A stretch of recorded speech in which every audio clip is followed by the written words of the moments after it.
Hi, my name is Leanne Hockey, and today I'll be discussing constructivism and its role as an effective classroom practice.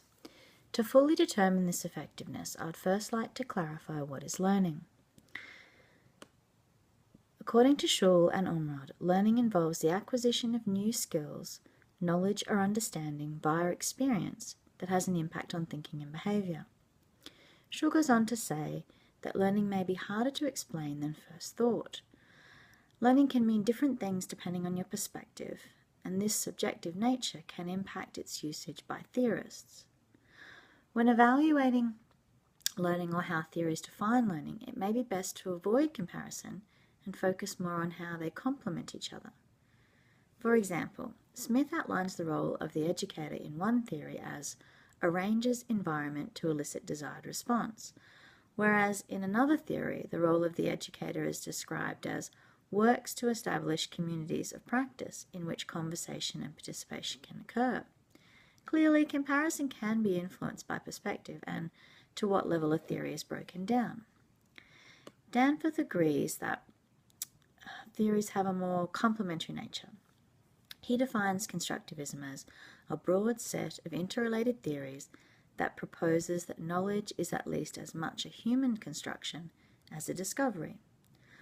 Woolfolk and Margetts believe constructivism has at its focal point the learner's contribution and place great importance on both the student and society in the learning process. According to Logren, learning by interaction, self-regulation, fostering individual meaning in and from the learning experience, and learning with and from others are the tenets of constructivism. Egan and Kauchek state that, as the name suggests, learners construct rather than record their knowledge. Logren goes on to elaborate that knowledge is constructed with the aid of schema that facilitate the continuing addition of new information to their existing knowledge base, resulting in increasingly complex cognitive development and thus enlightened personal understanding. Duchamp and McMahon concur that reflection is central to constructivism, and that Bloom's taxonomy assists educators frame their questions to maximize thinking, reflecting, and problem solving. The Education Broadcasting Corporation's article elaborates that in the classroom, the constructivist view of learning can point towards a number of different teaching practices. In the most general sense, it usually means encouraging students to use active techniques like experiments, real-world problem solving, to create more knowledge and then to reflect on and talk about what they are doing and how their understanding is changing. The teacher's role is to make sure she understands the student's pre-existing conceptions and guides the activity to address them and then build on them. Constructivist teachers engage students to constantly assess the activity as helping them gain understanding.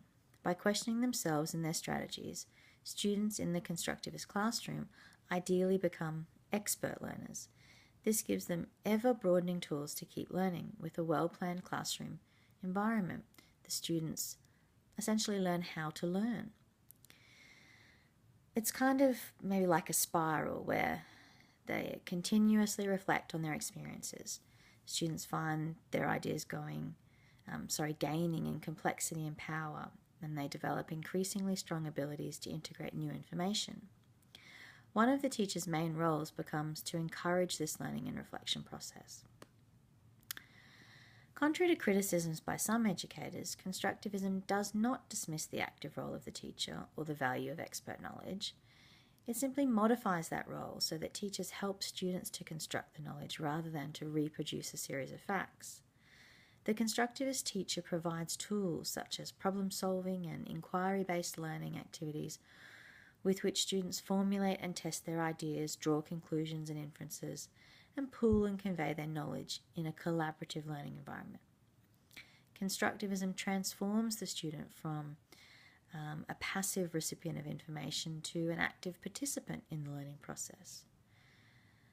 Always guided by the teacher, students construct their knowledge actively rather than just mechanically, ingesting knowledge from teacher or textbook.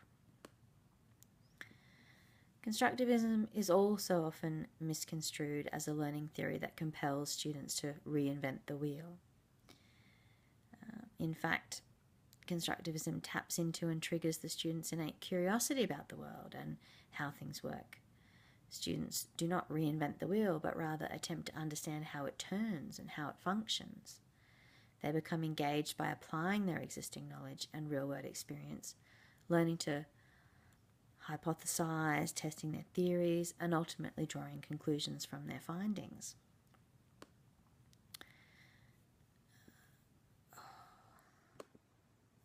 The Education Broadcasting Corporation discusses critics of collaborative aspects of constructionist classrooms, alluding to the possibility that only a few voices or interpretations may dominate the group's conclusions, and that dissenting opinion may be forced to conform with the consensus. Negotiation is one of the primary aims and skills being taught within the constructivist collaborative style of learning.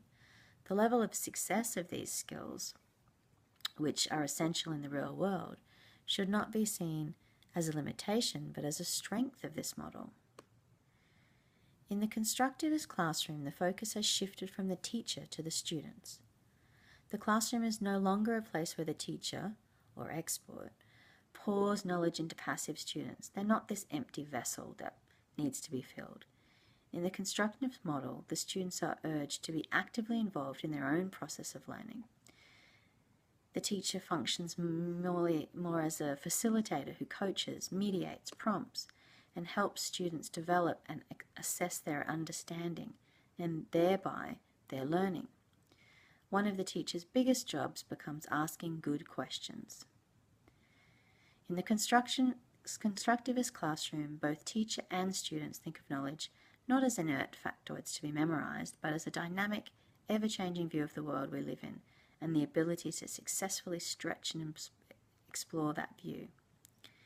Constructivism for me is synonymous with creativity and a definite way towards creating an effective teaching and learning environment. Thank you.